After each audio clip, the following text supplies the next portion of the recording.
Exercise 9 class 12 3 নম্বর কোশ্চেনটা দেখো। Integration 0 to 3x dx।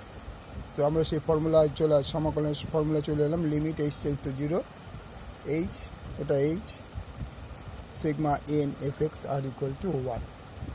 আগে বলেই রাখি আগের থেকে, এটা তোমাদের বোঝার জন্য, মানে একই জিনিস। এখানে nh ইকুয়াল টু 2 মাইনাস 0, এটা মনে রাখতে হবে। আগের বার দেখো 1 মাইনাস 0 ছিল, এটা 2 মাইনাস 0। যেখানে nh হবে আলটিমেটাম, সেটা তার বদলে 2 মাইনাস 0 লেখা যাবে।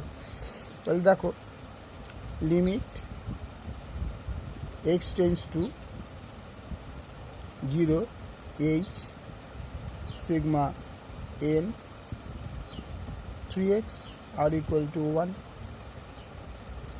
Limit h tends to 0, h sigma n। এবার তাহলে কী দাঁড়াবে?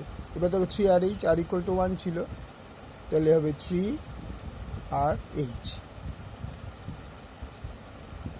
Limit h tends to 0। এবার কী কমন যায়? 3h কমন যায়।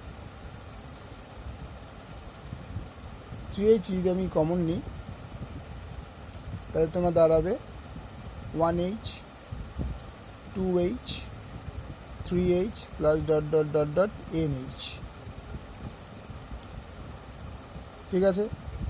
তাহলে লিমিট h টেন্ডস টু 0, যদি পুরো থেকে এটা h কমন নিয়ে নিই, 3h into h 1 2 3 plus dot dot plus n।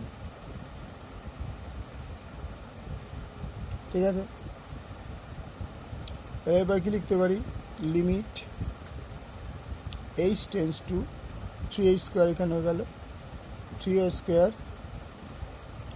আর এর বদলে আমরা কি লিখতে পারি? n into n plus 1।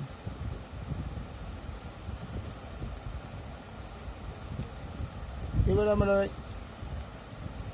কী করে করব? আমরা ভালো করে বোঝো। তাহলে এখান থেকে যদি আমরা nটা দিই, nh মানে একটা, এখানে দুটো h আছে, n 3 এর পরে n বসালাম, এখান থেকে একটা h নিলাম।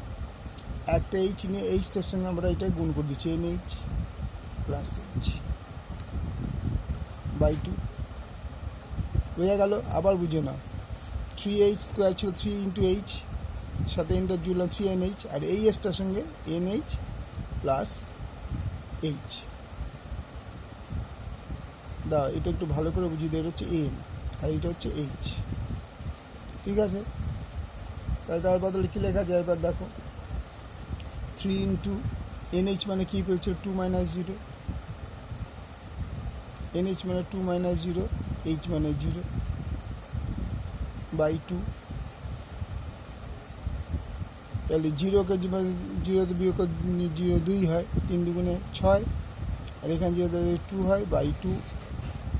তাহলে 6 ইন্টু 2 বাই 2 ইকুয়াল টু 6। আশা করি বোঝা গেল। দেখো না একবার তাও।